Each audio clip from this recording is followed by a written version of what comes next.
est-ce que tu peux nous expliquer comment tu as vécu ce nouveau positionnement? Parce que finalement, avant, tu travaillais en tant que thérapeute avec un seul patient. Exactement. Et là, tu es passé au groupe. Oui. Alors, est-ce que tu peux nous dire ce que ça t'apporte ou ce que tu penses apporter au groupe de cette façon-là? Qu'est-ce que ça change en fait dans ta pratique finalement? Oui.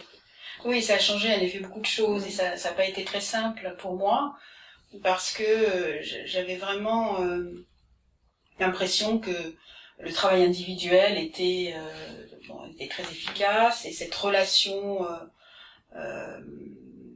entre le patient, cette proximité était de toute façon beaucoup plus efficace qu'un travail en groupe.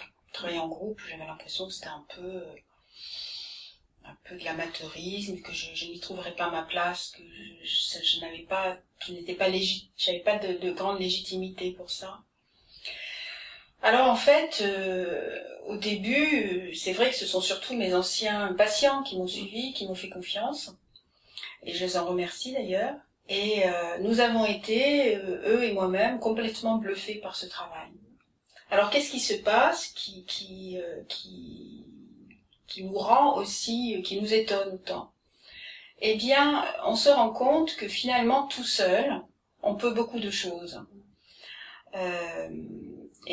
Moi, j'ai pu lâcher cette place qui était un peu autoritaire, où c'était moi qui savais, qui proposait des postures très efficaces, qui étaient intéressantes, mais je n'amenais pas les patients à cette forme d'autonomie qui m'intéresse énormément. Voilà. Alors, la gymnastique posturale est une pratique corporelle qui a un élément particulier, c'est qu'elle intègre la parole. Quel est selon toi l'intérêt de cette parole dans cette pratique en fait? Alors, c'est vrai qu'il y a un temps, peut-être je pourrais justement pour faciliter la compréhension, c'est pas aussi systématique, hein, mais je distingue en général 3 temps dans cette approche.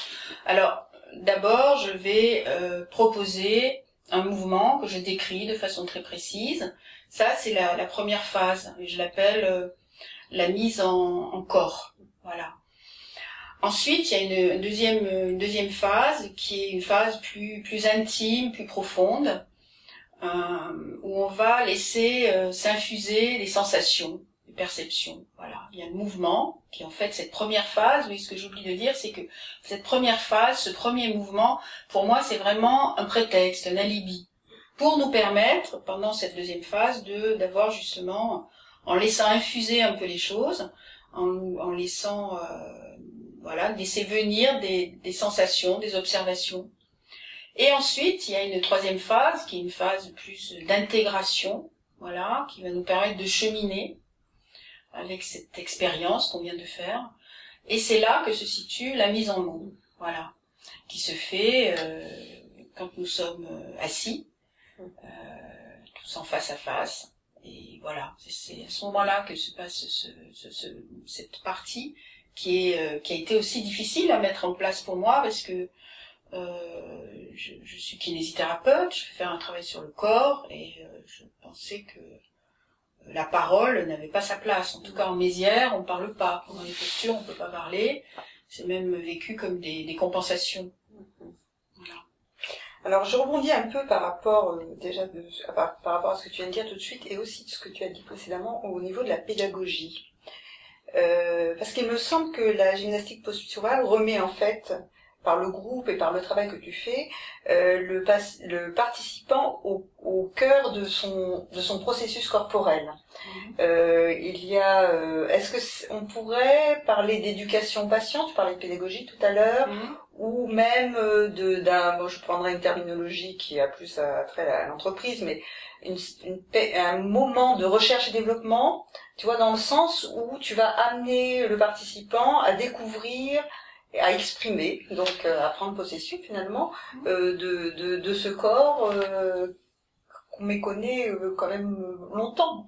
Oui, tout à fait. Je crois que ce sont les deux choses dont tu parles, qui sont cette éducation, cette pédagogie, Et puis cette autonomie, ça permet. J'essaye de vous raconter une histoire. Voilà. J'essaye de vous raconter votre histoire par rapport comment est-ce qu'on s'est organisé, comment on s'est structuré, comment qu'est-ce qui se passe, parce que en fait c'est pas très important d'avoir des jambes en haut, des jambes à mix, d'avoir des formations. Enfin c'est ennuyeux, évidemment. C'est plus ennuyeux au niveau du regard qu'on y a, qu'au niveau de la douleur que ça procure. Et c'est plus essayer de comprendre pas avec sa tête, mais avec son corps, ce qui se passe. Voilà. Alors parce que par exemple, quand j'ai un pied plat, c'est pas un pied qui est plat, c'est souvent des genoux qui tournent en dedans, ou alors c'est la région lombaire qui s'est creusée. Donc c'est ne pas regarder par le petit bout de la lorgnette, c'est essayer d'avoir une vision plus large. Et cette vision plus large qu'on a de notre corps, et bien évidemment, après, on l'a par rapport à la vie en général. Tu dis souvent que la gymnastique posturale, ça c'est quelque chose qui m'interpelle souvent et que j'aimerais bien que tu en parles, nous rend élégants. Qu'est-ce que tu entends par ce mot élégance? Voilà. Ça c'est, je reprendrai cette phrase de Françoise Mézières, qui disait nous sommes tous beaux et bien faits. Voilà. Alors ça veut dire qu'en fait nous sommes perfectibles, et nous sommes malléables et que nous pouvons changer. Voilà. Alors l'élégance, c'est quelque chose qui fonctionne bien. C'est un corps qui fonctionne bien. C'est une belle posture. Et je dis souvent que la jeunesse, c'est une histoire de posture, c'est pas une histoire de rides, hein, et qu'on voit des gens jeunes, voilà, qui sont très vieux parce ils se tiennent très mal, et des personnes âgées qui ont une élégance et une posture parce qu'ils ont une posture magnifique. Voilà. L'élégance, c'est quelque chose, c'est un corps qui fonctionne bien, c'est un corps qui est en harmonie, c'est un corps qui